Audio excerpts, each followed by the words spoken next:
खाई है और इस खाई के ठीक सामने आप जो देख सकते हैं बड़ा ही खूबसूरत हिमालय व्यू।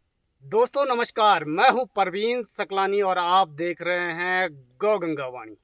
तो दोस्तों मैं आज हूं उत्तराखंड के टिहरी गढ़वाल मां सुरकुंडा देवी के आसपास। और आसपास क्यों कह रहा हूं कि इस जगह पर यदि आप आएंगे तो आप क्या कुछ करेंगे मुझे मालूम है, क्योंकि मैं कुछ दिनों पहले मां सुरकुंडा देवी मंदिर के रास्ते पर गया था तो बहुत सारी की गंदगी मुझे देखने को मिली। अब मैं एग्जिट लोकेशन आपको बताता हूं तो आप यहाँ भी भीड़ लगा देंगे और भीड़ लगाएंगे तो उसके बाद आप क्या कुछ करेंगे आपको भली भांति मालूम है।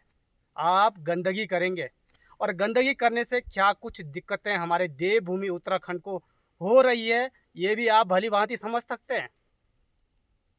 क्योंकि जो प्लास्टिक आप नीचे गिराते हैं तो हमारे जंगली जानवर उसे खाते हैं और बीमारी से मर जाते हैं। और ठीक सामने आप खूबसूरत सा जो दृश्य देख रहे होंगे वो है हिमालय। और ऐसा हिमालय व्यू आपने आज से पहले कभी नहीं देखा होगा, मगर जिस जगह पर मैं बैठा हुआ हूँ ऐसी जगह भी आज से पहले आपने नहीं देखी होगी। यह किसी खतरे से कम नहीं है। आप लोग इस तरीके की गलती बिल्कुल ना करें जिस तरीके की गलती मैं कर रहा हूँ। इसलिए कह रहा हूँ क्योंकि मैं हूँ पहाड़ का बंदा। तो पहाड़ का जो बंदा होता है वो नशा कम करता है और जो नशा कम करता है वही इस जगह पर टिक सकता है। तो नशा करने वाले व्यक्ति विशेष कर ध्यान रखें, इस तरीके का कार्य बिल्कुल ना करें। क्योंकि ठीक इसी के नीचे 2000 फीट समथिंग की खाई भी है। जो कैमरामैन हमारे साथ है वो दिखाने का प्रयास भी करें कि कितनी खतरनाक ये खाई है। और इस खाई के ठीक सामने आप जो देख सकते हैं बड़ा ही खूबसूरत हिमालय व्यू।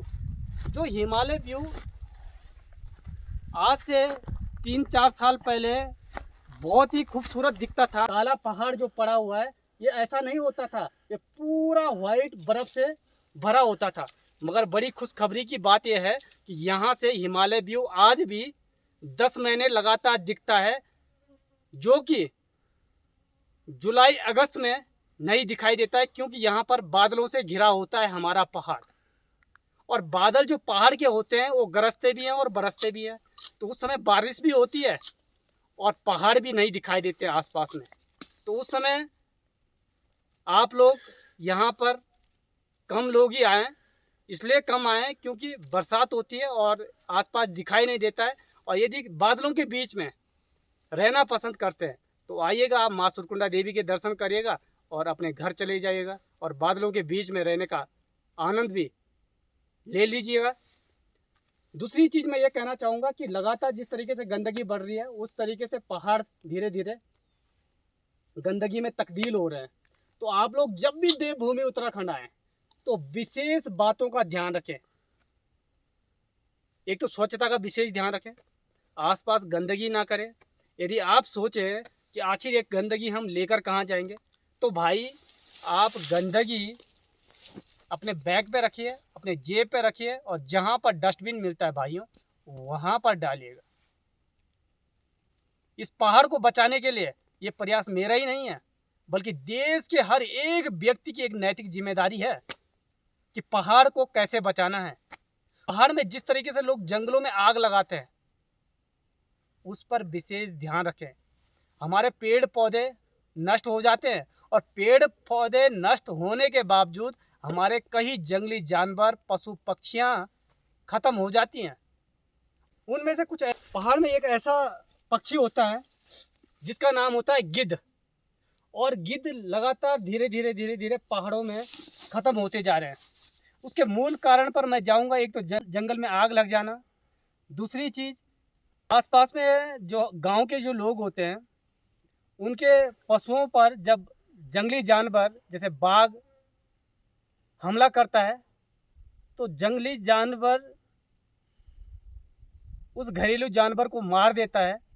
तो लोग क्या करते हैं, अपने सुरक्षा के लिए, अपने पशुओं को बचाने के लिए उस बाघ को मारने के लिए एक प्रयास करते हैं, उसमें दवाई डालने का प्लान करते हैं कि हम दवाई डालकर उसको ख़त्म कर दें।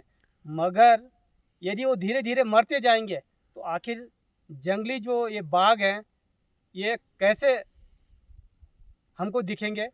और उसके बाद और बड़ा जो नुकसान होता है वो होता है गिद्ध को। गिद्ध आकर सफाई का काम करता है। जैसे कि आज एक स्वीपर गंदगी को साफ करने के लिए, हमारी जो गंदगी होती है उसको साफ करने के लिए स्वीपर काम करते हैं, वैसे ही पुराने टाइम में एक स्वीपर का जो बहुत बड़ी भूमिका निभाते थे वो गिद्ध निभाते थे। आज उस जानवर को डालने के लिए कोई व्यक्ति नहीं आएगा, कोई स्वीपर नहीं आएगा, मगर गिद्ध हमारे वो काम आसान कर देता था।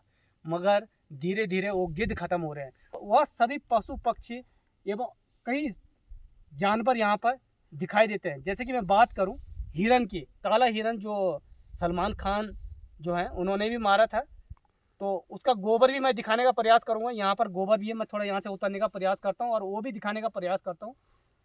उसके साथ साथ मैं उतरते उतरते थोड़ी और जानकारी आपको दे दूँ कि ये ठीक सामने जो आप देख सकते हैं ये हिमालय व्यू, और इस हिमालय को बचाने के लिए हम सबको प्रयास करना होगा।